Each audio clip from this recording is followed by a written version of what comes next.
the world famous Joseph Onesta.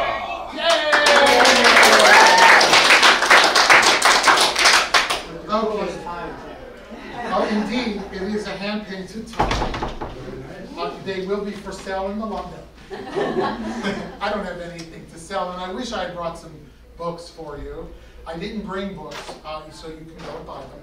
But my name is Joseph Onesta, and I'm going to tell you a little bit about my story, and then we're going to dump into the science of metabolic syndrome, which is a word that many doctors use.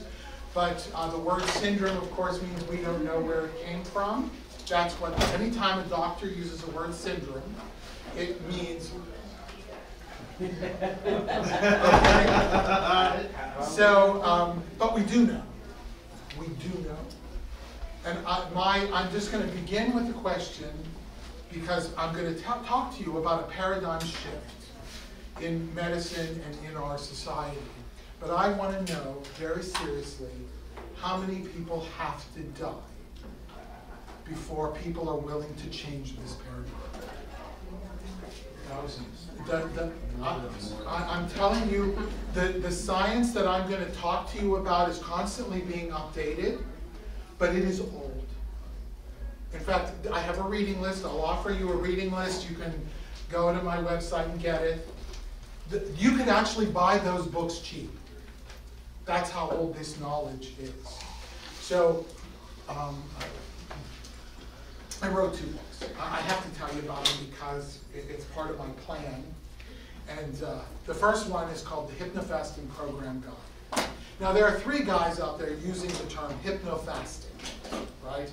Hypnofasting, the other 2 are basically use hypnosis to fast longer, which I get. I love that.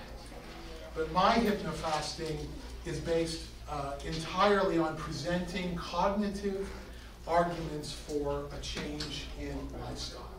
So I actually make my clients read the book. I make them watch very accessible, this information is all accessible, YouTube videos from doctors. So if you know this industry at all, I've got Jason Fung, I've got Ken Berry, I've got, what's the guy in Australia? I always forget his name. He's one of my heroes. And very, very accessible information, but very credible. So like Dr. Berry, I will tell you, don't believe me, go and learn for yourself. I'm not a doctor, I'm not a scientist, I'm not a nutritionist. I have just learned enough to change my own life, and I'm hoping that as a group of people, that we are able to inspire at least some of our clients to finally take responsibility and ownership for their own health and wellness. I'm not saying take it away from the doctor, because the doctor, my doctor, knows a lot more than I do. And I can trust him to tell me what he knows or what he thinks he knows. But I'm going to be honest with you right here and right now.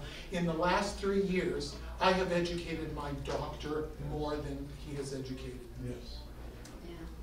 So, and when I became a hypnotist, I took in my own mind the Hippocratic Oath. I have only been a hypnotist. I was in school in 2015, and when I was, I want to use the word ordained because I have a ministry experience, but when I was crowned a hypnotist, in my mind, I made a promise to myself, to the universe, and to God, that I would never intentionally hurt anyone. And that's my, so I share this information with my clients. I tell them to learn about it, watch the videos. I'm very sly about those videos, by the way, because I tell them they have to watch them. And when we come in, I say, so did any of those links not work? And they say, oh no, they're all good. Or they'll confess. Must be hypnotists for out of sin. Yeah. Well, and if they didn't, then that just tells me we have things to talk about. Because normally I would just say to them, do you have any questions on chapter 5 of my book, the Hypnofasting Program Guide? And I'm here to tell you, I can train you on this. It's not a hard thing to do. I can do it. There will be a training online. However, If you get the book and do the research yourself, you don't need me. And you decide whether you like my book and whether you want to give it to your clients. But you don't need me. I didn't have any, right? Now let's talk. I'm not going to talk. I used to be diabetic. I'll tell you that story in a few minutes. But I'm not diabetic anymore. I've lost it. But I'm not here to talk only about weight loss. I'm not here to talk only about diabetes. I'm here to talk about metabolic disease. And metabolic disease is a condition that has sort of blown up in our culture over the last 40 years. And what precipitated it, I'll back up just a little bit. There was a guy named Ancel Keys. How many of you have heard of Ancel Keys? Okay, great. How many people have my book here, by the way? Do you mind? 1, 2, all right. So, at Hypnothoughts Live, and one of the reasons I want to do this, at Hypnothoughts Live last summer, people came up to me, there were like 5 of them, and they pulled me aside as if we were having some sort of secret conversation. I got your book.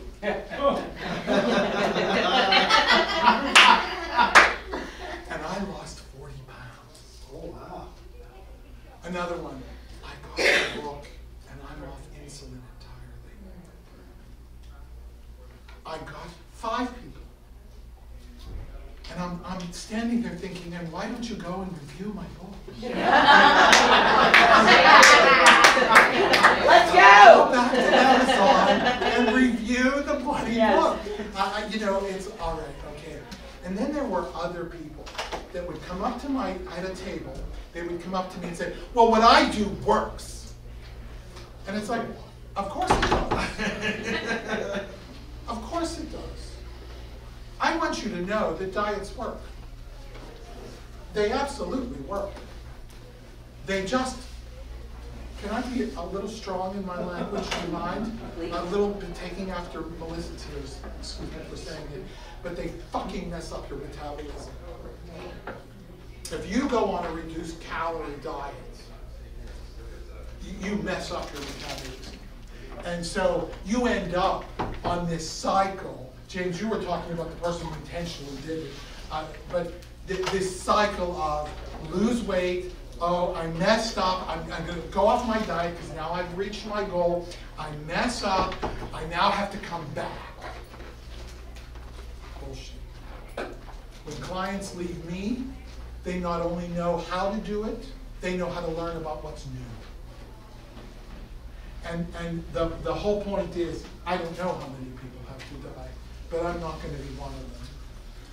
So Ancel Keys, this guy who promoted this thing called the heart health hypothesis, completely vilified and drove through, the government drove it through, he completely vilified saturated fat, animal fat. If you're anywhere near my age, you remember the big debate over eggs. You can't eat eggs, you could eat eggs, don't eat meat, fat, no red meat, chicken is pork is the new white meat. It's like, really? Do we really need this kind of thing? I believed every word of it. I believed every word of it. I'm here to tell you, upwards of 80% of the American population has some degree or some symptomatic condition of metabolic disease. And the problem with allopathic medicine, that's your normal doctor who wants to prescribe medications, is that they prescribe medications to treat the symptomatic condition but never address the problem, the fundamental problem. So my job, in my mind, my secret mission, there's a psychology test that says if you believe you have a mission from God, you're crazy. But if it's a secret mission. A secret, oh I see, if it's a secret mission. But if it's I have a mission and I won't say that it's secret, I'm quite overt about it. I want everyone to take ownership and responsibility for their own health. I want them to not take it away from their doctor. Before I made my decision to do what I did, which quite frankly, I was scared. But I did what I did. I felt like I was taking it away from him. But before that, he had it all. Whatever he told me to do, I did because he knew. And I've spent the last 3 years educating him. Okay? So, in 1980, what Ansel Keys did with the heart health hypothesis, he vilified saturated fat, promoted eating low fat, and in order to eat that low fat, promoted a higher carbohydrate diet. Those carbohydrates formed the base of the food pyramid. When I was diagnosed as diabetic, my doctor, I said, what do I do? What do I do? He said, oh, by the way, I have to tell you, new book coming out, Deleting Diabetes in just a couple months. Okay, it's being edited and I'm sending it out for reviews. But the thing is, what do I do? What do I do? Well, diet and exercise. And he handed me a prescription for metformin. Well, what does diet? You're talking to someone who weighed nearly 300 pounds. If anybody knew about diet and exercise, it was me. Okay, I had been on a diet for a very long time. Diet and exercise. He sent me to a nutritionist. She was so nice. She showed me a picture of the food pyramid. She told me that I needed to go on a I had been on a low-fat diet since 1992, and that, I will promise you, that low-fat diet made me diabetic. Yeah. It did. Amen. My body needed the fat, and what did I eat? I actually became a vegetarian because she showed me a 4-ounce piece of meat, and she showed me what the equivalent in calories would be for beans, and you had a whole mountain of beans. And she said, well, which one would be more filling? Well, the beans, the big mountain of beans. Oh my gosh. And of course, low-fat meat, who wants to eat cardboard? So here we go. And she told me to eat every 2 hours to balance my blood sugars, to get 60% of my calories from carbohydrates, and to eat a low-fat diet. And I followed that, I won't say religiously, but I was a good diabetic. I did what she told me to do. I took my medications. 10 years later, I'm on the phone with my doctor.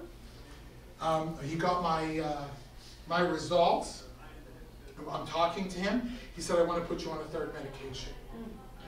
I was on metformin, sulfonylurea, which causes your pancreas to excrete more insulin, and he was going to give me a 3rd medication instead, just prior to injecting insulin.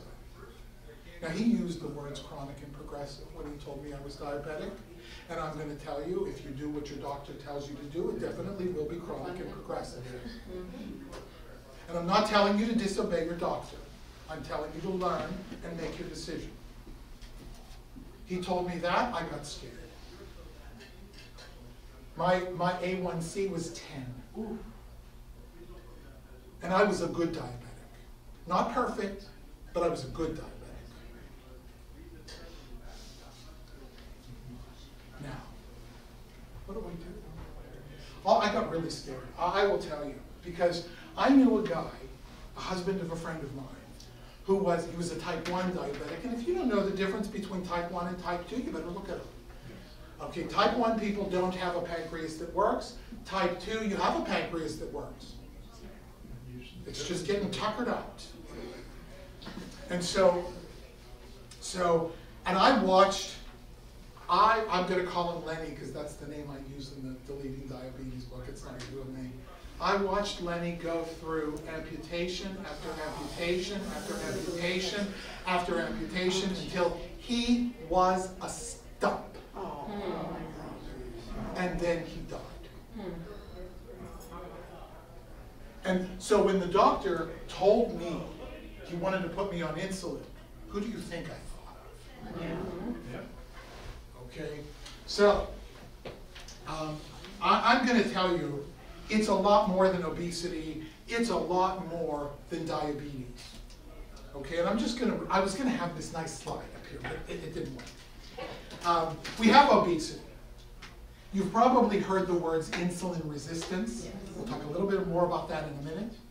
Type 2 diabetes, heart disease, stroke, fatty liver, turning into non-alcoholic cirrhosis of the liver. These are all symptomatic conditions of metabolic disease. And I'm not using the word syndrome because we know where it comes from. Hypertension, that's high blood pressure in case you wonder. Raised cholesterol and triglycerides. Cancer, lots of different kinds of cancer. We can add in digestive disorders like Crohn's, IBS, leaky bowel syndrome. We can get erectile dysfunction, that'll get you some business.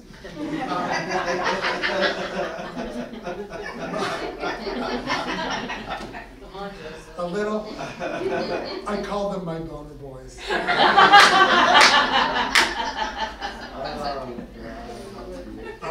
Sleep disorders of many kinds. Dementia, Alzheimer's is now called type 3 diabetes. Isn't that interesting? Oh my goodness. Really? Very much so. And PCOS, which is polycystic ovarian syndrome. There's that word again. Polycystic ovarian syndrome. Really? We don't know where it comes from? Maybe it's all those carbohydrates. But I'm not going to say that out loud because I'm not a doctor. Okay, I did say it out loud. Okay, so I have a quote, and I was going to show you this wonderful picture of Richard Feynman. Do you know who Richard Feynman was? He was a hero. He was a physicist. And he said this: I would rather have questions that can't be answered than answers that can't be questioned. Yes. Yes. That's great. It is wonderful. And so in metabolic science, in nutritional science, we have questions, we have answers that aren't being questioned. Yes. When I had my little crisis of diabetes, I went nuts. I'm Googling, I'm doing all sorts of things. And across my news feed came this documentary about Dr. Tim Noakes. Do you know who he is? Anybody? He's a South African. He wrote a lot of books on running, and he's a sports medicine. These sports medicine people are great. They're really taking over. But he was recommending a low carbohydrate, high fat diet. And the board of medical whatever put him on trial because he was unorthodox in making inappropriate recommendations. And me, I was just looking for something different, anything different. I mean, I was willing to buy chia seeds and cinnamon.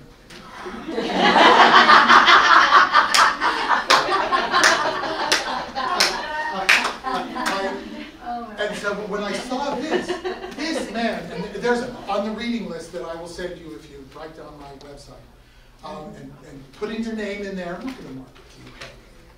I'll just heavily. I won't be heavily. Maybe once or twice a year I'll say, oh, my book is out. You know, something like that. I mean, it's not every day. By the way, I have this course, or I don't have that stuff. I see clients too much. I don't have time to do that. So, I'm telling Jason. I just don't know. That's it. I'm telling Jason. Oh, he knows. Oh. He's considered me pathetic for years. No. In fact, my before picture is a picture, and you can't see it, but I'll show you after. You were hugging a little no, he wasn't. He was thin, but I have my arm around him, and my belly is out like this. It looks like I could consume him.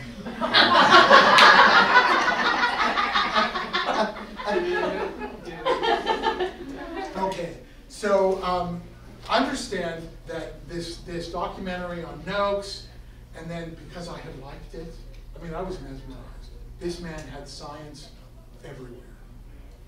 There was no, the experience of Dr. Tim Noakes literally took, and there's a book called Real Food on Trial, if you want to read about it, literally took the old paradigm of calories in, calories out. Other people have done it too. But he took all of that science and presented it in his defense, and they finally said, though they didn't like it, not guilty.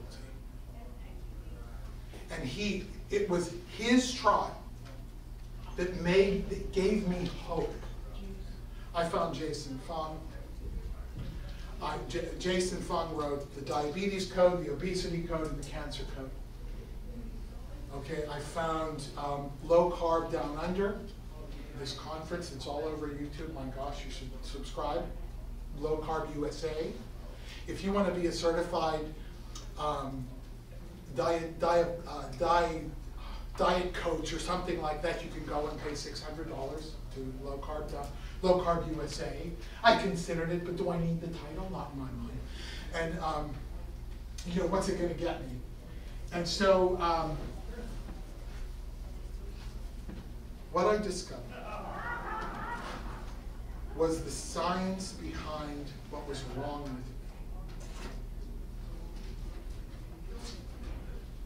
I learned that without considering micronutrients like niacin and thiamine, without considering them, we're talking about macronutrients, there are only three: fat, carbohydrate, and protein.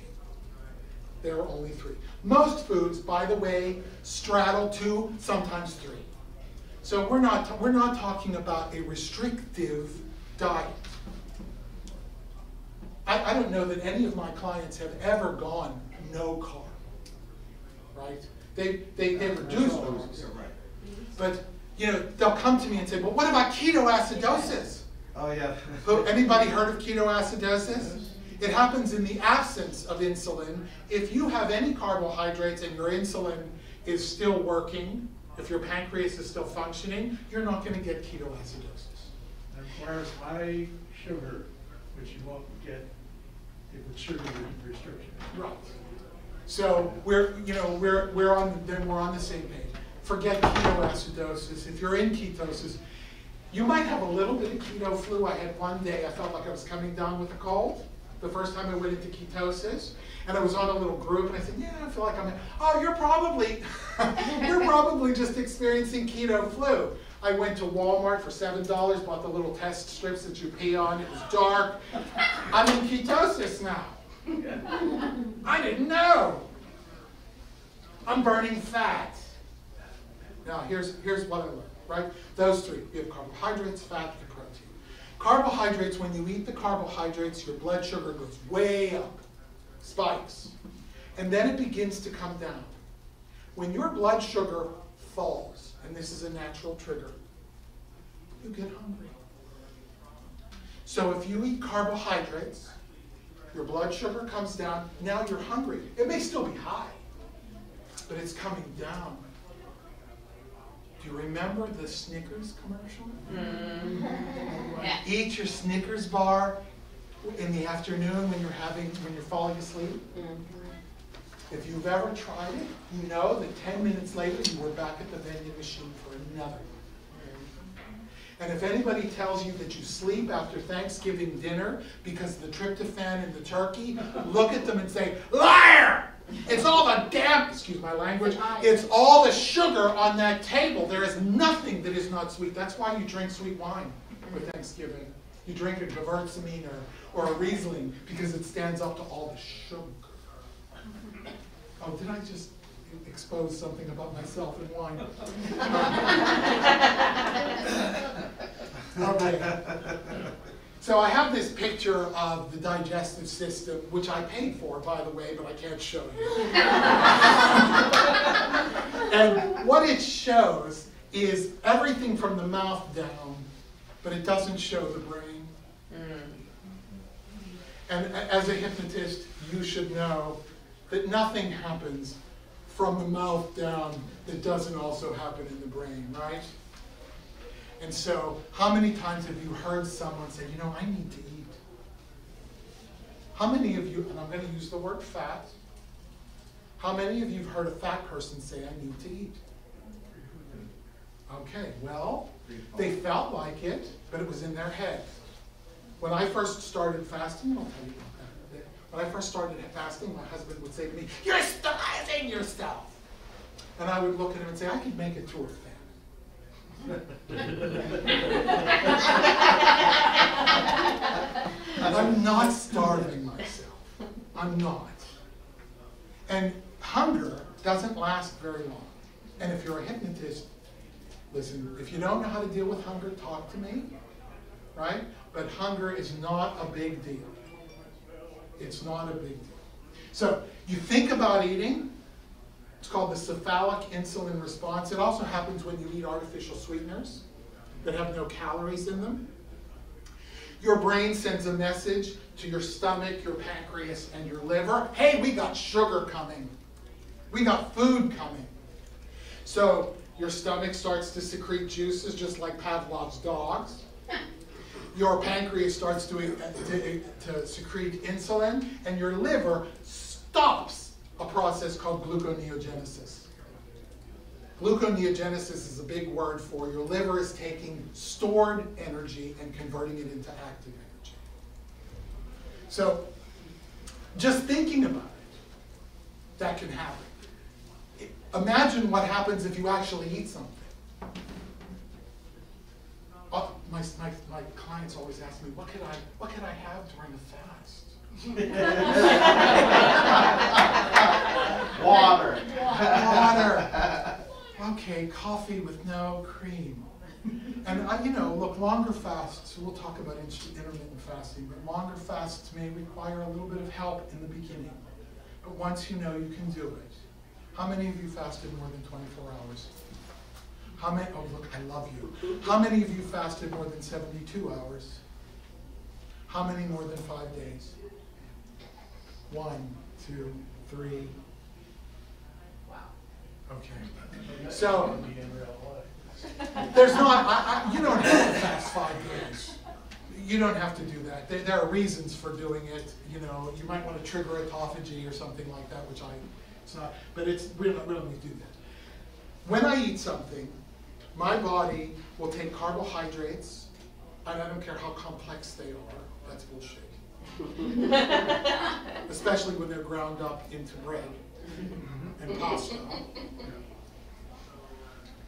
and immediately convert it into sugar. When I eat meat, about 70% of the protein in meat is converted into glucose. So if I'm eating meat, I'm not eliminating glucose from my blood. You'll meet people in this world who are carnivores, and that's all they eat. I'm not going to go there. I like broccoli too much. If I eat fat, it has almost no effect on my blood sugar levels. Now, what's wrong with blood sugar levels going up? Well, what happens is blood sugar levels going up triggers the production of insulin. Insulin is secreted. When insulin is secreted regularly, consistently, over a long period of time, we call that hyperinsulinemia. That means elevated blood insulin levels. Hyperinsulinemia is a big word, but it just means you have a lot of insulin in your blood. And when you have hyperinsulinemia over a prolonged period of time, your cells begin to say, no, no, no. No to glucose. We call it insulin resistance. So I want you to think about a mommy or a daddy feeding a baby in a high chair. And somehow mommy or daddy really believes that that baby has to finish the plate, the bowl. And the baby's sitting there, and the spoon is coming, and what does baby do? Nope. So, turn the baby around, shove the spoon in their mouth. What does the baby do? Spit it out. There we are, scraping it off the chin and shoving it back in, the most disgusting thing. I have no children.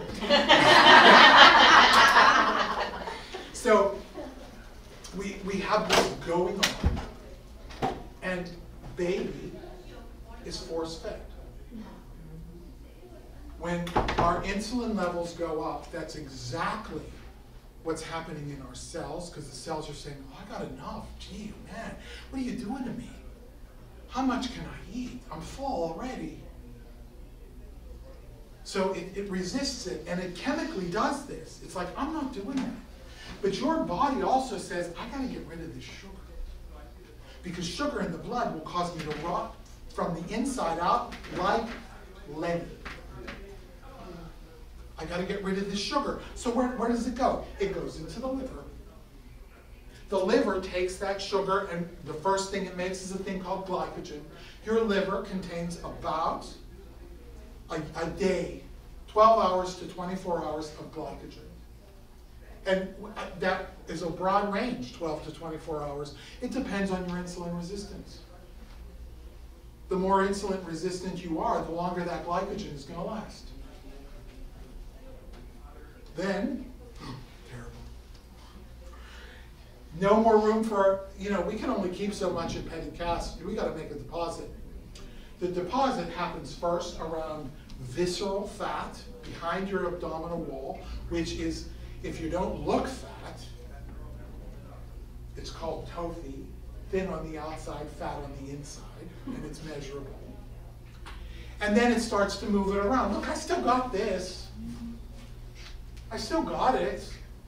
I could probably, maybe not make it through a whole famine, but I could go a while, and better than some, right? So, and that's where body fat comes from. So what do we have to do? Right? We reverse the process. First of all, I'm not going to spike my blood sugar by avoiding carbohydrates. I'm going to gradually reduce my carbohydrates.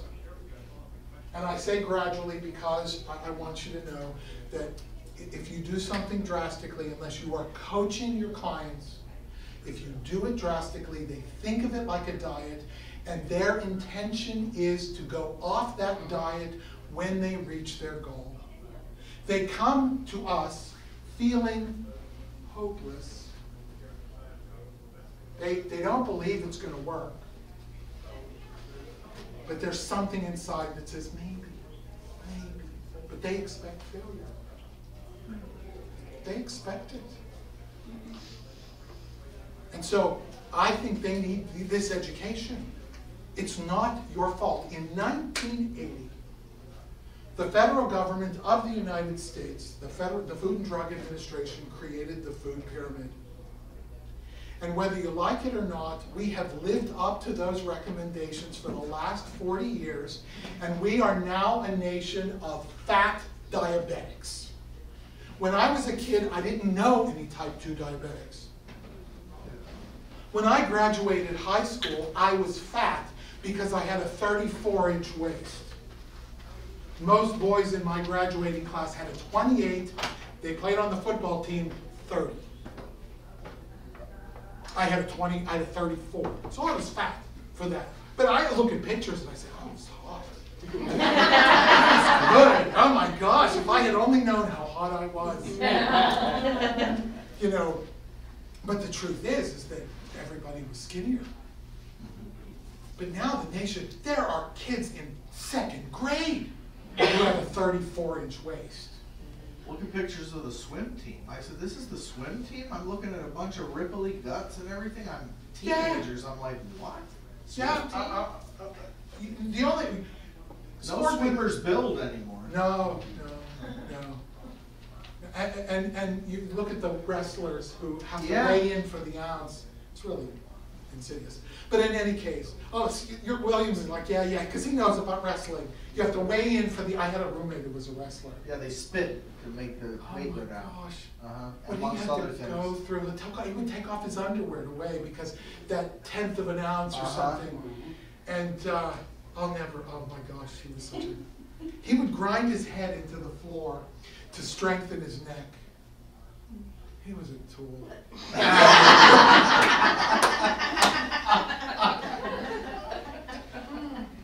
So what we want to do is reverse the process, right? So the first thing we want to do is reduce the carbohydrates.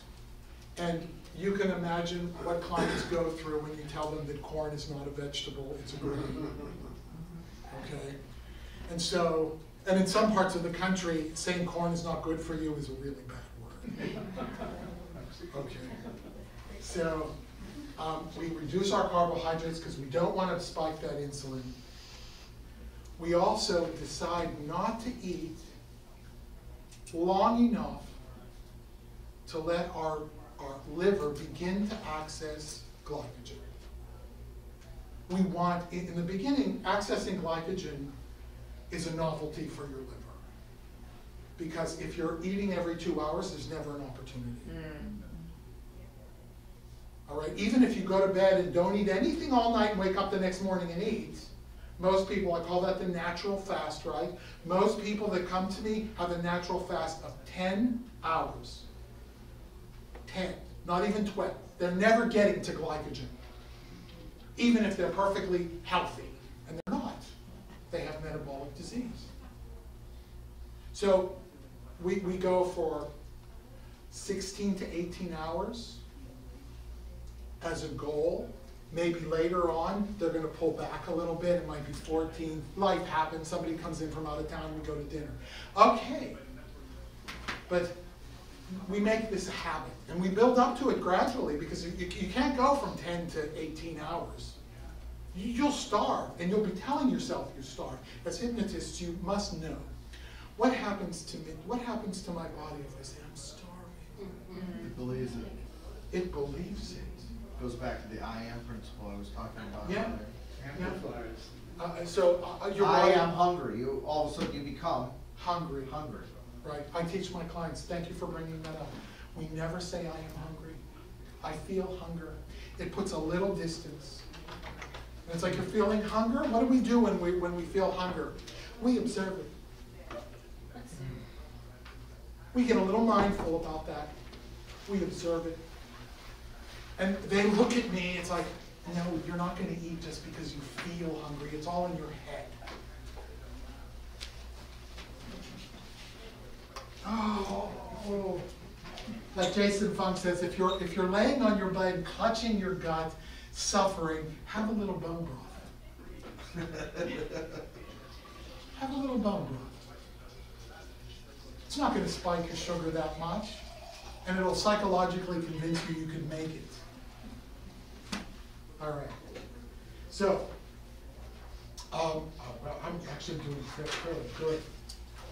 We understand that the allopathic treatment of any of these conditions, I have a high blood pressure pill, I'm taking it, I do actually have a high blood pressure pill, but I'm going to give a list that I don't take a statin anymore, because I am not concerned about LDL cholesterol at all. You know what the big problem with LDL cholesterol is?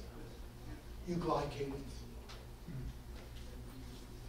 That means you sugarcoat your LDL cholesterol, and the liver does not recognize it as something it needs to clean out. So as long as you're glycating, that's nice, I love those big words. As long as you're glycating your LDL cholesterol, your LDL cholesterol is going to be through the roof. But the minute you stop glycating it, it's going to at least stop. Because you'll start cleaning. Your body makes cholesterol. Your body needs cholesterol. Vegetarians are always hungry. You know, James in his presentation says, you know, he doesn't take vegetarian. People call me up and they say, can you help me? I'm a vegetarian. And I say, why? Why? If it's someone who ideologically believes that eating meat is bad for them and bad for the planet and mean to cuddly little animals, I can't help them. I can't help them. If they say to me, oh, well, I want to be healthy, I'll ask them the question, are you willing to learn about what is healthy? If I could show you science, are you willing to change? Well, okay, well, let me ask you a question. Are you a lacto-ovo vegetarian? Meaning that you eat cheese and eggs? Oh, well, yeah, I have eggs. All right, we'll give it a shot. Because all of the, and I even have a sheet that I made for people who do hypnofasting. If they want to be, if they have clients who want to be vegetarian, this is what you have. Like when you eat red beans, this is the carbohydrate, this is the protein. And remember that vegetable protein, unlike meat, which is absorbed at 30%, vegetable protein is absorbed at 17%. So you got to eat a hell of a lot of beans. And with those beans, you've got carbohydrates through the roof. So vegans, I can't help you until you're ready to get serious. I hear you. Vegetarians, you have to be willing to be open-minded to say, I might be willing to do this. At least that. You're going to make your own decision. And I'll be honest with you, I have fired 2 clients. One who insisted on 600 calories a day. Ooh, that's crazy. She would send me these reports. She was so proud of herself. She would send me these reports from her app. And it would list 600 calories a day. She was as big as a house. She was huge. Yeah, She was her huge. body was in starvation. Her body was in starvation mode. Fat. I worked with her a couple of times, and every time I said to her, look, you need to really think about eating more. You know, your metabolism is really slow right now. Like Jason Fung says, you never see a reunion show of The Biggest Loser.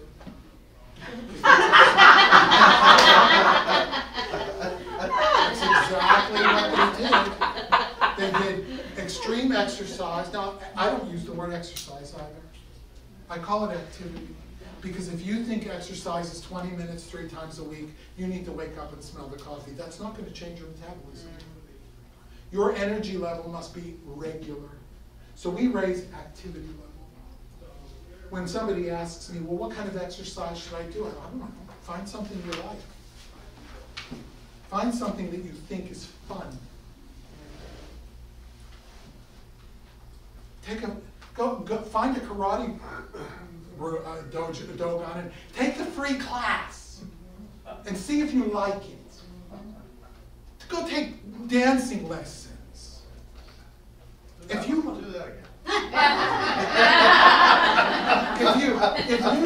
if you like pumping iron, go pump iron. But we don't do it to burn calories.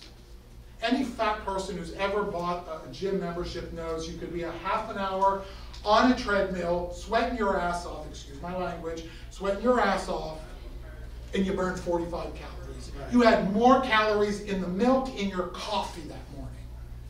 You're not burning calories. But what you're doing, you're using glucose in your cells.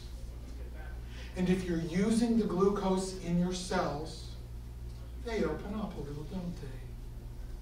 To say, hey, I'm ready for more. So what are we doing? In essence, I have no science to prove this. I can't measure it. But I'm going to tell you, I lost 100 pounds, not intentionally. I was just interested in my diabetes. My A1C has been 5.4 or less for 3 years. Right on. I took an insulin resistance test. The cutoff was, I don't know how they decide these things, but if you scored 33 or higher, you were insulin resistant. I scored 6. Wow. And I'm telling you, all I did was take 2 things. I took intermittent fasting seriously enough to learn how I could mess myself up if I did it. And I took a reduced carbohydrate. I didn't jump into ketosis. I entered eventually. But at first, I grew up Italian. Ooh, all that pasta. Pasta, and even Bread. pasta happened with a slice of bread. Yeah.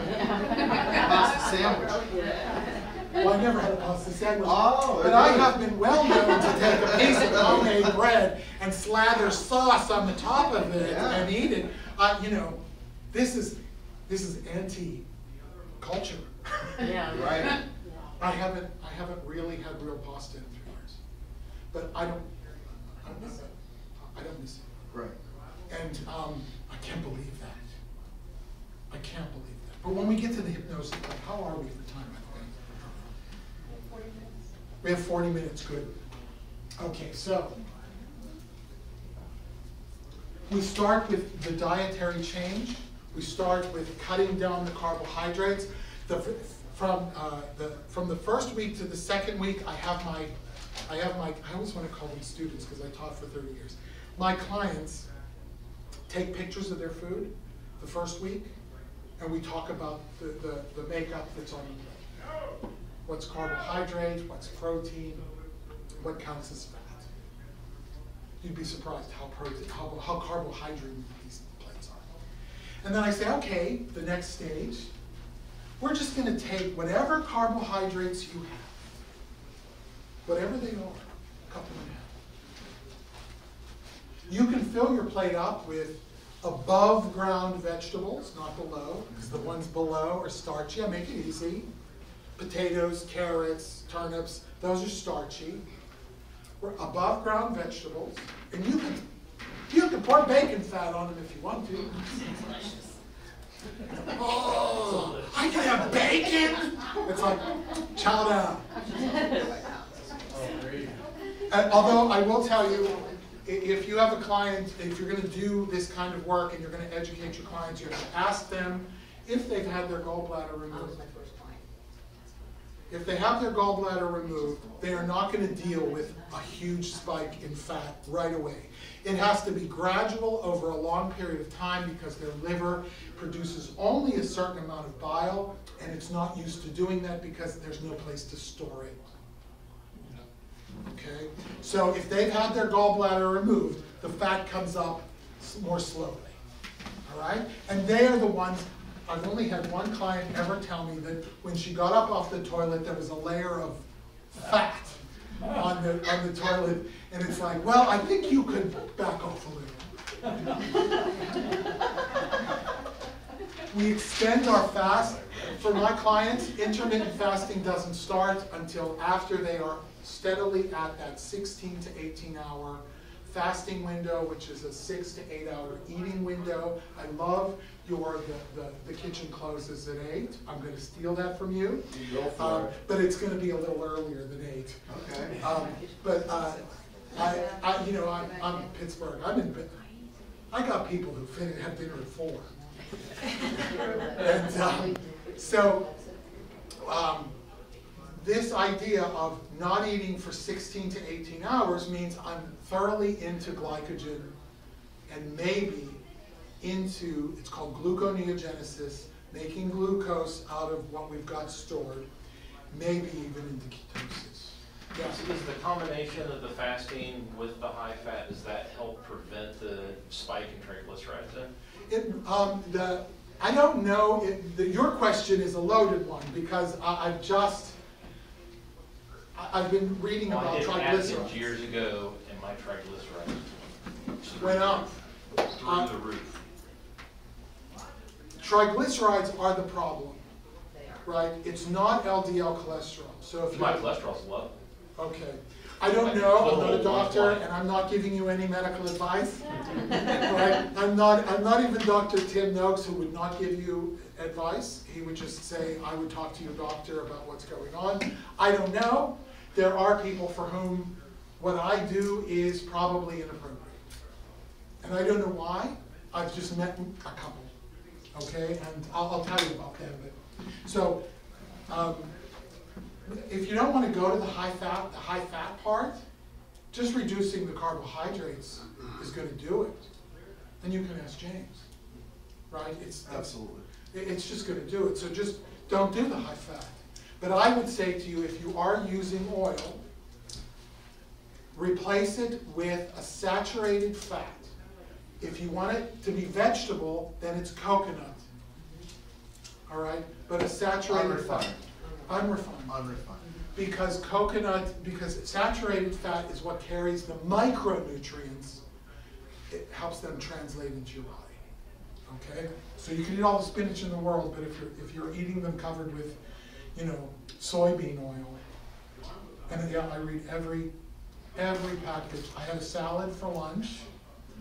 Every dressing started with soybean oil. Oh yeah. I asked the lady, can I have some lemon wedges? She gave them to me. That was my salad, was great. We fast enough time. Intermittent fasting starts at 24 hours. So when we're comfortable at 16 to 18, we jump up to 24. I coach them through their first 24-hour fast because that's scary to a lot of people. How many do they do in a period of, like, in other words, 24 hours once a week or 24 hours? It's 24 hours. It's called OMAD, 1 meal a day, but it's once every week until we meet again. So sometimes it's 2 weeks, sometimes it's 3. I'm okay with that. This 10-session program goes sometimes over 4 months, and I'm fine with that. And if they want to come, I charge extra for this program. It's more than my regular session rate. But if they want to continue after that, fine, you just pay my regular hourly rate. That's fine. I don't care that people want to come back. I'm glad if they do. No, but I mean, as far as the fast goes, do you have them fast once a week? Yes. Well, until we see each So other in again. other words, if it's 3 times before they see you, they're going to do it 3 times. They're going to have 3 fasts. Three fasts, once a week. All right. Then the next stage, and they always decide whether they're going to the next stage. The next stage is 3 staggered OMADs. 3 staggered OMADs. So it's 3 days in a row. It can be breakfast to lunch, lunch to dinner, dinner to dinner. So we're actually fasting more than 24 hours. Okay? The next one after that, and they will do that once a week until we see each other again. Now, Jason Fung has people start off with 3 36-hour fasts the first week. When I read that, or heard that, I can't quote him, but when I saw that, it's like, are you crazy? How could you get people to do that? No wonder there's non-compliance in the world. And, you know, so, I love Jason Fung. Shock therapy. And it's like, oh my gosh. But he's a doctor. I'm not. And people are going to tell me to knock off. So you know, we do the 3 staggered. After the 3 staggered, we do a 36. After the 36, there's only one more that I do, and I call it the winning hand. Do you remember that song? She's a brick. 36, 24, 36. Oh, what a winning hand. 36 hours. Then 24 hours. Then 36. And the goal, this is therapeutic intermittent fasting. We're not going to do this forever, but we'll do it occasionally. I still do a winning hand once in a while. And in my program, I never tell people to go beyond 36 hours. They can. Like if they say, I want to do more, great. Just let me know. And if they are diabetic, and let me say this to you while it's in my head, because it is so important. If they are taking medications, you need to understand those medications and know what those medications do. You need to look them up. All right? Why? Because certain medications can cause low blood sugar, and your client can die. So in my own program, when I was doing it myself, I was doing biohacking. Quite frankly, I tested my blood 10 times a day. Every finger, every day. That was my rule. And there are patterns. I have no time to go into that level of detail. But there are times when I learned a lot by testing my blood. One night, I woke up and I felt so creepy. It was just like, ugh. I don't know how I woke up, but I woke up. I thought, you know what, I want to know what my blood sugar is. I'm just curious. 62. Oh my God. We had candied pineapple in the house. My husband's from Nicaragua. He likes it. I'm not saying all Nicaraguans like it, but I ate a piece of candied pineapple. I felt better. And that was when I cut my meds the first time. I want you to know I never told the doctor a third medication. I'm not recommending this. I just decided I would have to figure this out myself. And I was afraid to tell him, I'm admitting this to you, and I realize it's on me. I thought he would try to talk me out of it. I hadn't lost confidence in him, but I knew he wasn't telling me something that these other people were telling me, and I didn't know why. Was it because he didn't know it? Was it because he didn't believe it? Was it because he had never heard it? Why didn't the nutritionist, this registered dietitian, nutritionist, consultant at the hospital, why didn't she tell me? Well, and Dr. Tim Noakes, his trial explained to me exactly why. And I'm going to say something that goes a little overboard here. I believe that that has remained, that paradigm has remained because of industrial agriculture and processed foods. Yep, right there. They have a vested interest in not seeing this kind of change. If indeed hyperinsulinemia is the first condition, symptomatic condition of metabolic disease, why don't they bloody test it? Right, because the treatment for hyperinsulinemia is free. There are no prescriptions. There are no prescriptions to take insulin out of your blood. You get that diabetic enough, and the doctor's going to give you more insulin to inject because your liver can't do it, or your pancreas can't do it. There's no money in it. The minute somebody has hyperinsulinemia, cut your carbs, fast to it. There's nothing. In fact, that's the way they used to treat diabetes. That's the way they used to treat diabetes. And when Ansel Keys did his little lobbying job, there were people who disagreed with him scientifically. But they got drummed out. They were afraid they were going to lose their jobs. They just shut up.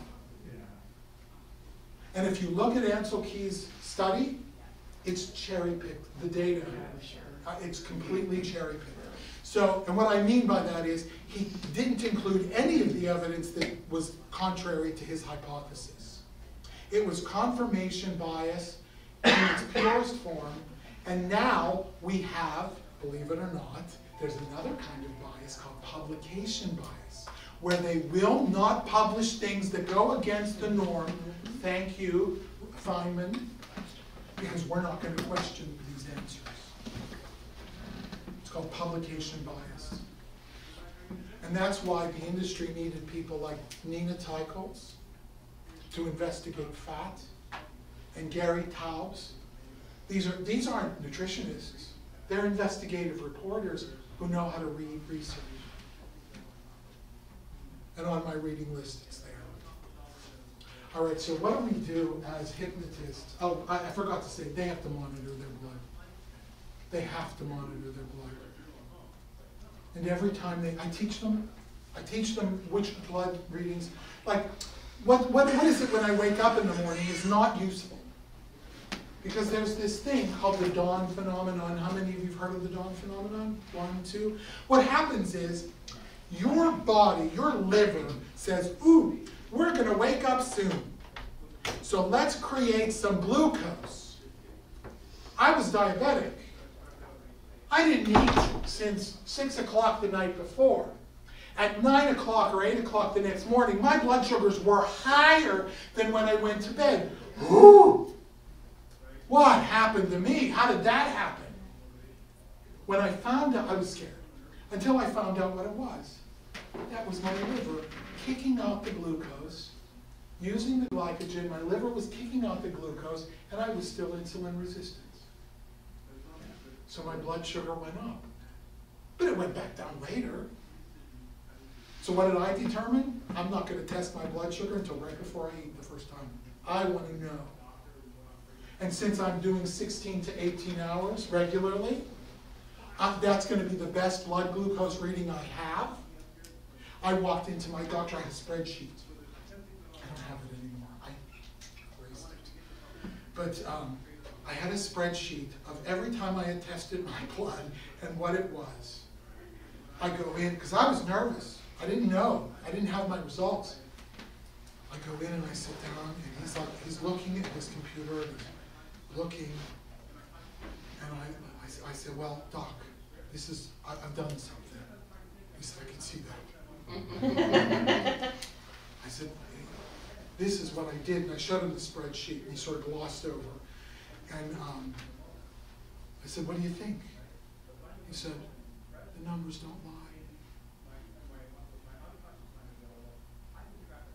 I've been educating him for 3 years. He refused to test my fasting insulin levels until 6 months ago or a year ago. Just refused. I don't see the use for it. And it's like, okay, we'll wait. Until I said to him, look, I don't care. I'll even pay for the test. Prescribe it so I can get it. And he did. And I got that little piece of paper with like the Likert scale of insulin resistance. And it said that I was insulin sensitive. I had given myself a solid 3 years to heal my liver. It took 2. And my next book is called Deleting Diabetes for a Reason. You know when you have a computer and you delete a file, it isn't gone. It's still there. It's just not referenced. And if I go back to eating what I ate and living the way I lived, it's going to come back. And it may come back faster for me. We know. We're talking about brain circuits, right? Brain patterns. We know. It doesn't actually go away. 20 years after I quit smoking, I still once in a while, every 3 or 4 years, think of a cigarette. That circuit is still there, that link. Of course, now I'm so far away from it, I think that's absurd. So I make some promises to my clients, and I want you to know that if you decide to learn this stuff and be confident about it, you can make these similar promises. You will eat until you are satisfied. Not full. I don't know if you've ever had a client that didn't know what full was. I have. You will eat until you're satisfied. And here, kudos to William Mitchell. One of the things I do is I teach them that when they sit down to eat mindfully, that's another thing we're going to do, mindfully, in the middle of that meal, and I back it up in hypnosis, but I make it conscious as well. In the middle of that meal, they stop, they check in with their body to see if they still feel hungry. If they still feel hungry, eat to half again.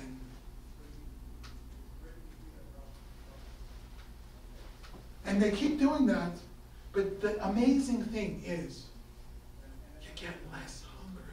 Somebody brought it up and you're like, you eat a little bit and you're full. Exactly.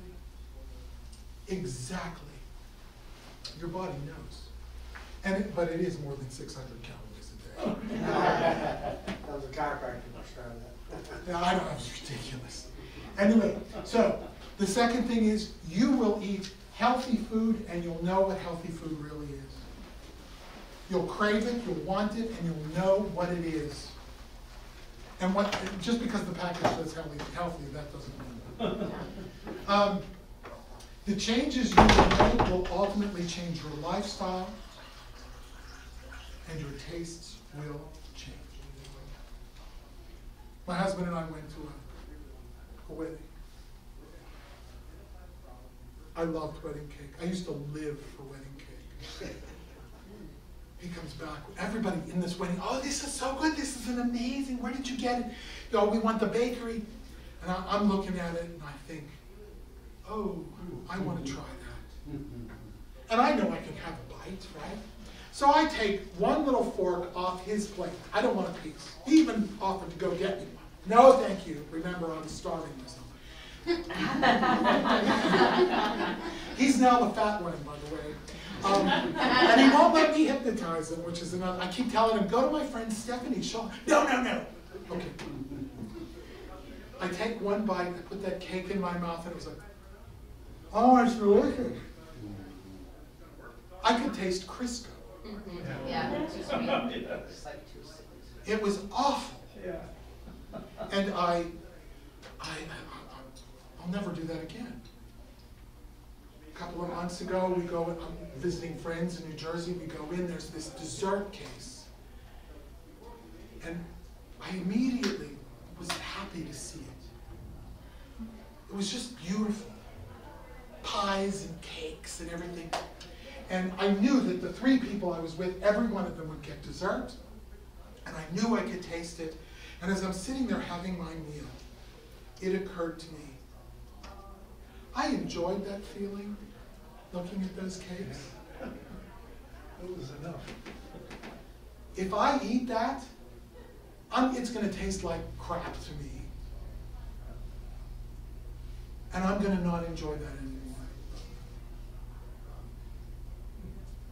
I'd rather keep that memory, that joy of that.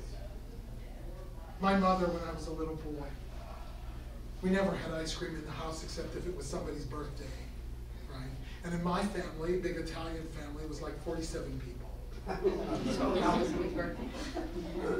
No, but I mean in our house. And we'd always have leftover. And I remember my mother taking vanilla ice cream and making it soft.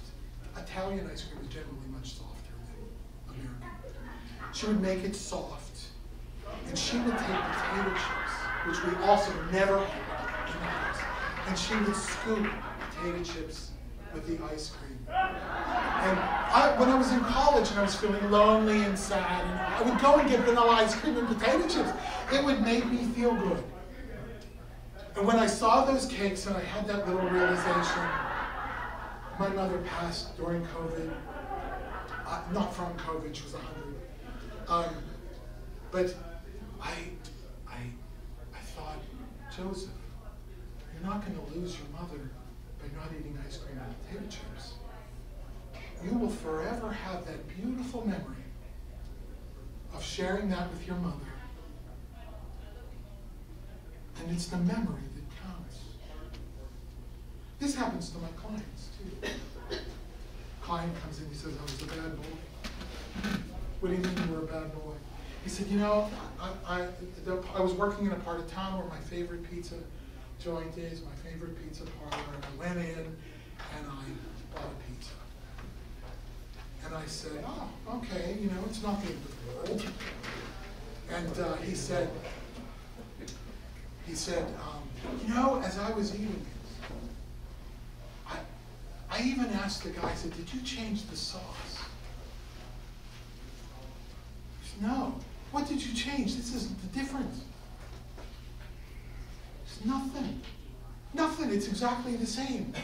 And he's sitting there, he said, I sat there and I thought, it's not the pizza that's changed. It's me. And he stood up, threw the rest of the pizza in the trash. You know, if you eat something when you're not hungry, you might as well throw it in the trash. You're wasting food anyway. You clean plate club people. Just put less in the plate to begin with. There's always more. I learned how to cook small. We always have cheese or nuts in the house, a few olives. We always have that. If you're still hungry after my meal, I'll put olives on the table. Not cookies, not cake. Nuts, olives, good things. So these things, and the things you think impossible today will seem achievable tomorrow. If you had told me that I would stop eating pasta, I would have told you you were off your rocker. In fact, that was the only way I was a bad diabetic. I couldn't deal with the whole wheat pasta. That's disgusting. Oh, why bother? Or what? I said, why bother with? Yeah. Oh my gosh, it's like no, it's sawdust. Gross. At the end of the program, you'll have wiggle room, but you won't want to wiggle as much as you think you do now. You just won't want it. And it's a promise I make. I can't make a guarantee, but I can make a promise. Tastes will change. You'll be healthier, happier, have more energy, have a more clear thinking mind. You'll be focused. You'll be better off. Your life will improve. Okay, it gets a little hard to have a salad in a hotel. Walk across to Pizza Hut. They have a better salad. Do they? Yeah, I they didn't do. know. I found it today. I didn't know. I would have never thought to enter a Pizza Hut. I'm Italian. I saw some girls in the lobby eating pizza and salad. I was like, oh my God, Wow. a fresh salad. And then I give them this, it's a promise and a half warning. Your doctor will either be impressed, baffled, or ticked off. Mine was impressed. If he's impressed, she's impressed, tell her. If she's baffled, send her a book. Give her something to read. If she's pissed off, find a new doctor. I had a client once tell me, I'm so glad I had the courage to come here. This is after our session. She said, because I asked my neurologist about seeing a hypnotist, and she said, I don't believe in seeing hypnotists because it's against my religion. Really? She said that. The neurologist? Wow. The neurologist said that. And I just looked at my client and I said, oh really? How interesting. What other possible treatment modalities did she not tell you about because of her religion? She looked at me and said,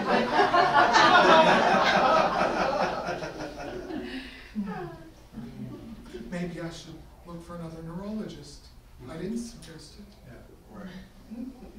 You know, but gee, one of my clients, she's a nurse.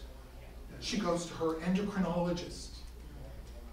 She stopped taking the weekly insulin, uses only the fast acting now because she might need it, but she only uses it because she tests her blood. She's a nurse, and she has that thing on her arm. And the doctor, because her A1C came down, and the doctor is like freaking out, because I sent the doctor a letter, and I said, look, you may want to have a discussion if you notice your patient's blood levels your glucose levels coming down, to discuss the medications. Because my practice, I don't tell them what to do. This woman freaked out. And my client, she's going, the doctor, the endocrinologist wanted to increase her insulin. I love the look on your face, because that's exactly the look on my client's face. It's like, she's nuts. Why would I want to increase my insulin when my A1C is, I don't know, at the time it was probably something like 6.2, and, you know, and it's like, what? She said, I have to find another one. She said, my GP is willing. I said, maybe go talk to your GP. Go. This endocrinologist, maybe she's upset because she's losing the prescription for, you know, some disease, you know. Some rep. You know, so just a couple of pitfalls. I don't know how much time I have left. You're at 2:45 right now. And we finish at 3. Or is it? Five till. 5 till. So you got 10 minutes. Okay, It's good. your 10-minute warning, Joe. Oh, all right. So, intermittent fasting has to be intermittent. It cannot be constant. And a lot of people who say they're intermittent fasting, all they're doing is increasing their natural fast. But they're teaching their body something that is creating a new normal, which means they're going to plateau. When we do 3 staggered OMADs, the whole point of that is so that I can reinforce the fact that we are keeping our body on its toes. All right? So intermittent fasting has to be intermittent. It will be perhaps regular when we're done, but with longer times in between, because we don't need to therapeutically fast. But we will naturally, because it's now become normal for us, we will naturally keep that 16 to 18 hour window. Maybe it'll go to 14, maybe it'll even go to 12 once or twice, you know, a month. Maybe I'll go out for breakfast with, my children, and, it's at 8 o'clock in the morning before church on Sunday, and I'm going to watch them eat for 3 hours? No. Okay? So a lot of people are doing this incorrectly. And what they're doing is when they do that, they're actually creating a reduced calorie diet. And that's bad news. I'm just not going to eat. Well, if you're not going to eat, you're not consuming calories. If you're eating a reduced calorie diet, you're putting your body into starvation mode. Your metabolism is lowering. And all that's going to happen is the minute you stop that, your body is going to say, oh, good, the famine is over. Let me put this back in my savings account. Right back on. Okay. We got to break that diet mentality. I never use the term low carb, except when I post. Like the little hashtag, I put low carb Pittsburgh. That's my little hashtag. We don't have any low carb people in Pittsburgh. I don't know what's going on.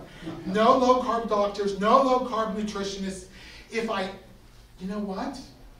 I want to say to my doctor, how long is it going to take you to realize that when you tell people to do this, you're harming them? Yes. You vow to do no harm. Yep. 4 or 5 minutes. Okay, yeah, no problem. I don't use the word ketogenic, not because I hate it, but for 2 reasons. One, people think of ketosis like a fad diet. I had a woman tell me, I did ketogenic for 6 months, and I lost weight, but all the weight came back because you stopped. And she didn't come to me. She got mad at me for that. It's like, you know what? I don't have anything else for you. Go have cake.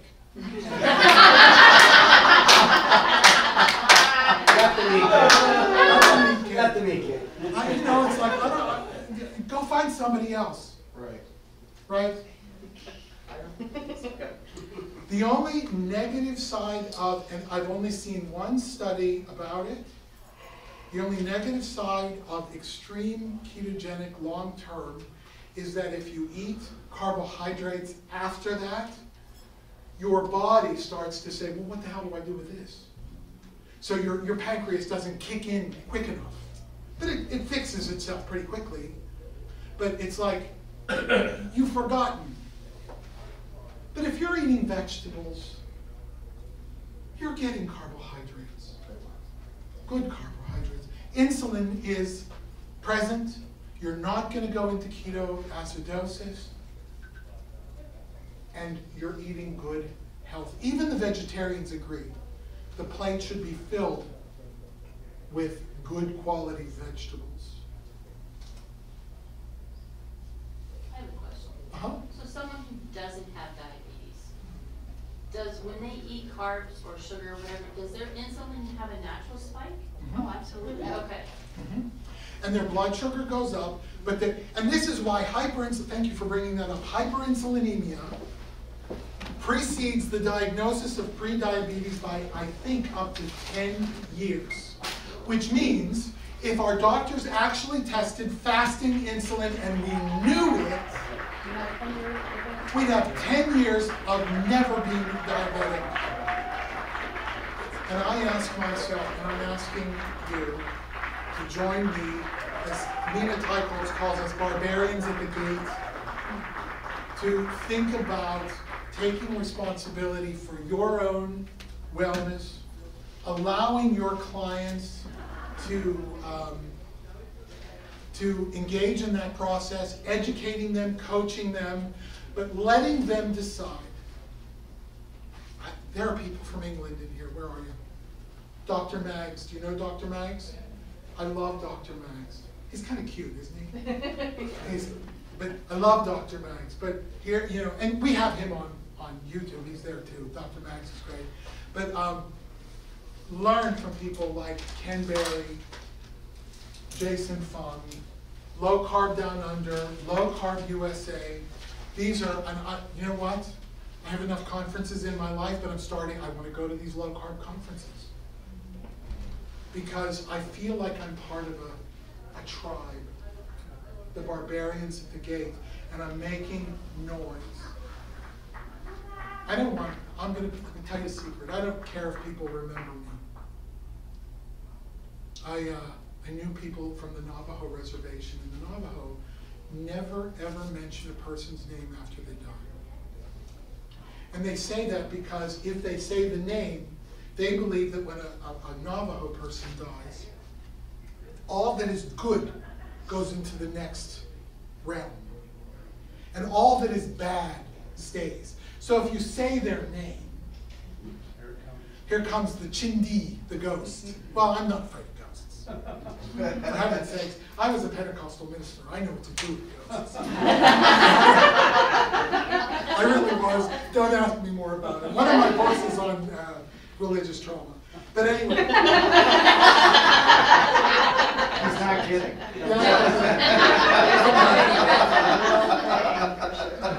Oh, here's my website. Write it down. Mind, Power, Pittsburgh. And don't forget, Pittsburgh has an H at the end of it. mindpowerpittsburgh.com/2022. There's a little form on there. It's going to ask you for your email address. I am not a heavy marketer, but I don't want to just put this there and people don't know what it is. So I'll send you a page that has, if you want to see the slides there, I'll give you everything that I got that, that I would have promised for this. Let me tell you what it is just so I can remember. I'll give you the reading list. Most of them are on Audible, and most of them you can buy cheap. I'll give you the presentation slides. I'll give you a list of critical YouTube. Like if you buy my Hypnofasting guide, the program guide, it tells you, go download the works cited list, basically. And they have active links. You get a PDF with active links. So when you watch the video, you just click. And when my clients come in, I say, did all the links work? Okay. I'll also give you an announcement when Deleting Diabetes comes out. And that's just, all it's going to add to the community is a published anecdotal evidence. Right? I'm not teaching anybody anything. I'm saying this is what I did, and this is what happened, and this is my, if you want to do what I did, you can either come to me, buy my other book, or go to somebody else who knows what they're doing. And then there will be, I did a formal training for Hypnofasting program last year at Hypnothoughts. I had 2 people in my class. One sat in front of me, the other one was in Germany. There were 2 more in Australia, but one was having surgery at the time.